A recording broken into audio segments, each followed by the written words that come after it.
Revista Espírita, agosto de 1858. A Caridade. Pelo Espírito de São Vicente de Paulo.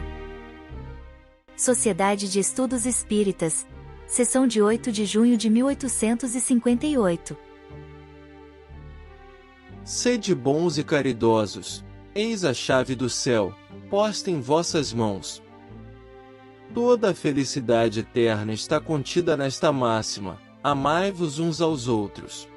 Não pode a alma elevar-se às regiões espirituais, senão pela dedicação ao próximo.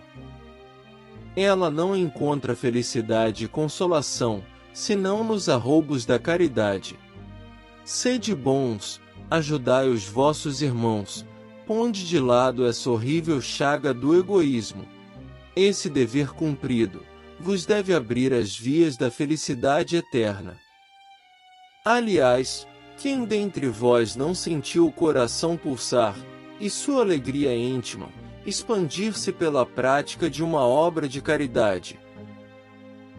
Não deveríeis pensar senão nesta espécie de volúpia proporcionada por uma boa ação, com o que permaneceríeis sempre no caminho do progresso espiritual. Não vos faltam exemplos. Só a boa vontade é que é rara. Vede a multidão de homens de bem, cuja lembrança piedosa a vossa história relembra. Eu poderia citar aos milhares, aqueles cuja moral não tinha por objetivo senão melhorar o vosso globo. Não vos disse o Cristo tudo quanto concerne às virtudes da caridade e do amor? Por que são postos de lado os seus divinos ensinamentos? Por que os ouvidos são tapados às suas divinas palavras, e o coração é fechado para todas as suas máximas suaves? Eu gostaria que a leitura do Evangelho fosse feita com mais interesse pessoal. Mas abandonam esse livro, transformam-no em expressão vazia e letra morta, deixam ao esquecimento esse código admirável. Vossos males provêm do abandono voluntário em que deixais esse resumo das leis divinas. Lede, pois, essas páginas de fogo do devotamento de Jesus e meditai-as. Eu mesmo me sinto envergonhado de ousar prometer-vos um trabalho sobre a caridade, quando penso que nesse livro encontrais todos os ensinamentos que vos devem levar às regiões celestes. Homens fortes, armai-vos; homens fracos, forjai as vossas armas de vossa doçura e de vossa fé. Tende mais persuasão, mais constância na propagação de vossa nova doutrina. Nós só vimos trazer-vos um encorajamento. É apenas para vos estimular o zelo e as virtudes que Deus permite nos manifestemos a vós. Mas, se quisesseis, não necessitaríeis senão do auxílio de Deus e de vossa própria vontade. As manifestações espíritas não foram feitas senão para os olhos fechados e para os corações indóceis. Há, entre vós, homens que devem realizar missões de amor e de caridade. Escutai-os, exaltai a sua voz, fazei resplandecer os seus méritos e vós próprios sereis exaltados pelo desinteresse e pela fé viva de que vos impregnarão. Muito extensos e detalhados seriam os conselhos que vos deveriam ser dados sobre a necessidade de alargamento do círculo de caridade, sobre a inclusão nesse círculo de todos os infelizes cujas misérias são ignoradas, sobre todas as dores que devem ser buscadas em seus próprios redutos, para consolá-los em nome dessa virtude divina, a caridade.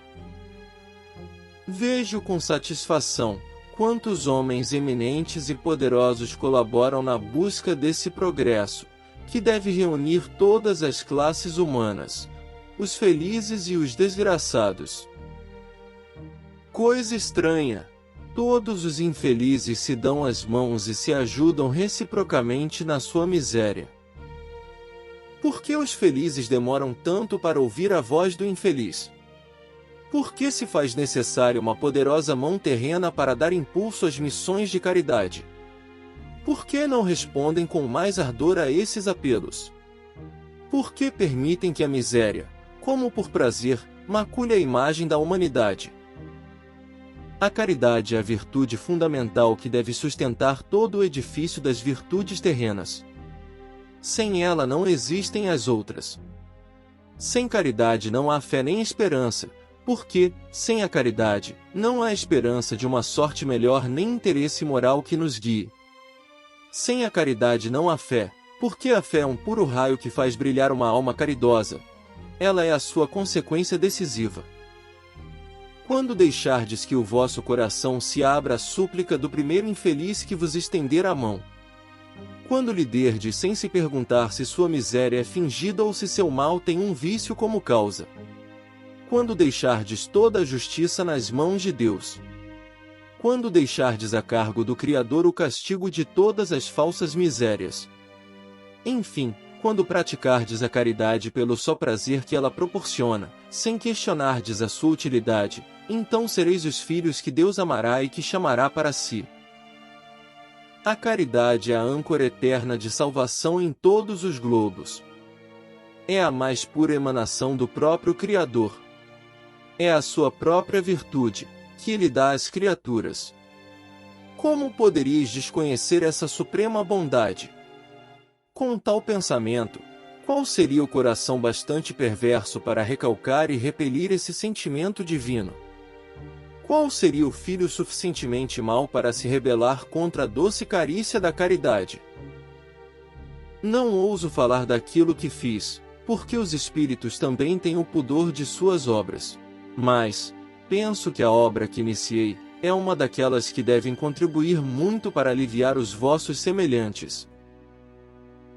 Com frequência vejo espíritos que pedem a missão de continuar a minha obra. Vejo minhas suaves e queridas irmãs em seu piedoso e divino ministério. Vejo-as a praticar a virtude que vos recomendo, com toda a alegria proporcionada por essa existência de devotamento e de sacrifícios.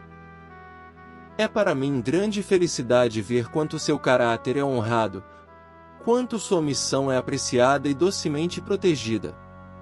Homens de bem, de boa e forte vontade, uni-vos para continuar ampliando a obra de propagação da caridade. Encontrareis a recompensa dessa virtude pelo seu próprio exercício. Não há alegria espiritual que ela não proporcione, já na presente existência. Sede unidos, amai-vos uns aos outros, conforme os preceitos do Cristo. Assim seja. Agradecemos a São Vicente de Paulo, a bela e boa comunicação que teve a bondade de nos dar. Gostaria que fosse proveitosa a todos.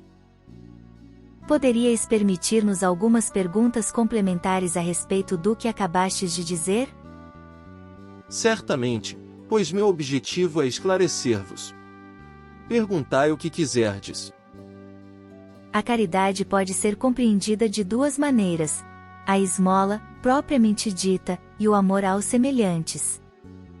Quando nos dissestes que era necessário abrir o coração ao pedido do infeliz que nos estende a mão, sem lhe perguntar se sua miséria é fingida, não quisestes falar da caridade, do ponto de vista da esmola?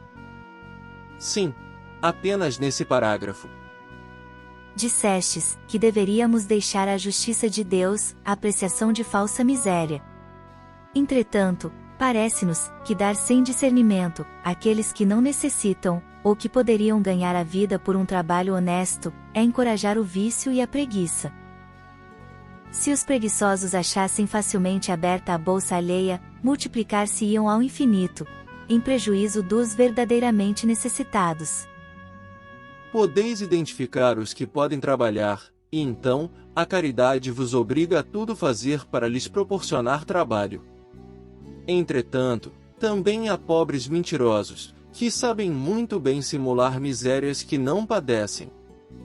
Esses é que devem ser deixados à justiça de Deus. Aquele que pode dar apenas 1 centavo, e que pode escolher entre 2 infelizes que lhe pedem, tem o direito de inquirir qual deles é realmente necessitado? Ou deve dar sem exame ao que chega primeiro? Deve dar àquele que parece sofrer mais. Não se deve considerar como parte da caridade a maneira de fazê-la? É sobretudo na maneira de fazê-la que está o mérito da caridade. A bondade é sempre indício de uma alma bela. Que tipo de mérito reconheceis naqueles, geralmente chamados benfeitores rabugentos? Fazem o bem apenas pela metade. Seus benefícios são recebidos, mas não comovem.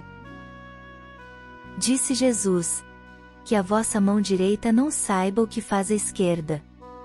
Tem algum mérito aqueles que dão por ostentação? Tem apenas o mérito do orgulho, pelo qual serão punidos. A caridade cristã, na sua mais larga acepção, não compreende também a doçura, a benevolência e a indulgência para com as fraquezas alheias? Fazei como Jesus. Ele vos disse tudo isso. Escutai-o, mais do que nunca. É bem entendida a caridade, quando exclusiva entre as criaturas da mesma opinião, ou do mesmo partido? Não. É sobretudo o espírito de seita e de partido que deve ser abolido, porquanto todos os homens são irmãos. É sobre isso que concentramos os nossos esforços. Admitamos que uma pessoa veja dois homens em perigo, mas não possa salvar senão um. Um é seu amigo e o outro inimigo. A quem deve salvar? Deve salvar o amigo, pois esse amigo poderia acusá-lo de não lhe ter amizade. Quanto ao outro, Deus há de tomar conta. Final do artigo.